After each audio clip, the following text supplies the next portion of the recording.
Nakalaza ny fahadimitaonany ihany koa ny sekolin'ny baolina kitra Étoile Bleue FC ny Itosy Ambodrapeto eny teny amin'ny kianjana Tsahamasina no nitanterahana ny fananana famaranana tamin'ity androany ity ho an'ny latsaky ny 5 taona sy ny 17 taona moa no nandray anjara tamin'ny sekolin'ny baolina kitra izay ka nanao podro ny AS-Adema tamin'ity fihaonana ity izay samy lasan'izy ireo avokoa ny amboara na ho an'ny latsaky ny 15 taona na ho an'ny latsaky ny 17 taona.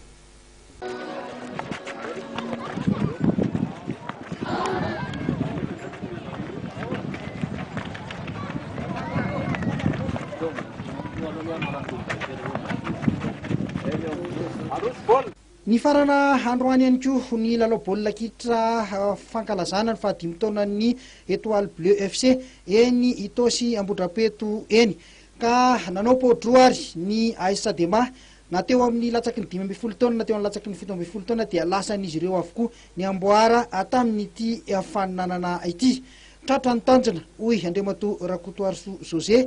filohan'ny club Étoile Bleue FC. Mba nezaka moa dia tena nafinaritra ary tratra ny tanjona rehefa napetraka zany le hoe mba ampilalao ny ankizy lavalava sy ampiala voly ny ankizy amin'ity taonan'ny vacances lehibe ty grande vacances ty dia tratra le izy satria saika nandray anjara avokoa reo école de foot vaventy manodidina ny Analamanga na ny Rivomamo na ny Avanivato na ny Avany Mahitsy dia hita moa zany fa tonga amin'ny famaranana tsika izao fa tena mahafinaritra fa totosa soamatsara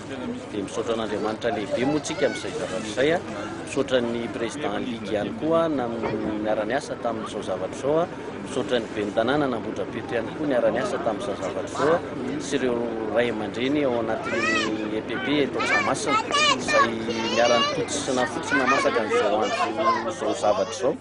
satria zavatra ataotrano tsy vitany irery ka hitanay zany fa niara-miasa taminay avokoa reo olon'ireo ny chef japy indrindrandrindra ato amin'ny EPP ny Tsahamasina dia miara-miasa aminay avokoa zany tamin'ny fanomezana ny kianja sy ny fiaraha-miasa maro be dia hita zany fa mahafinaritra ny fiaraha-miasa dia irina zany mba hitohy foana ny zavatra ohatran'izao. Hita tokoa zany ny ankizy fa tena manana ny fahaiza-manao amin'ny lafiny baolina kitra indrindra fa ny ankizy ety amin'ny faritra Ambodrapeto tena hitanao hoe manana an'izay fahaiza-manao zany fa hita zany ny zavatra tsy ampy amin'ny ankizy dia eo amin'ny hoe hitanao zany hoe tsy ampy le fifaninanana tsy ampy le match dia izay no izany Étoile Bleue nanao an'le tournoi lavalava mihitsy mba hisiany ny faninanana lavalava dia mino sy manantena zany fa manana no aviny tokoa rehetra ankizy rehetra raha mitohitohy zavatra ohatr'izao amin'ny lafiny baolina kitra ary mety baolina kitra koa nge afaka manova ny fiainana rehefa tena hifosana zavatra rehetra rehefa atao amin'ny fitiavana dia miteraka vokatsoa avokoa.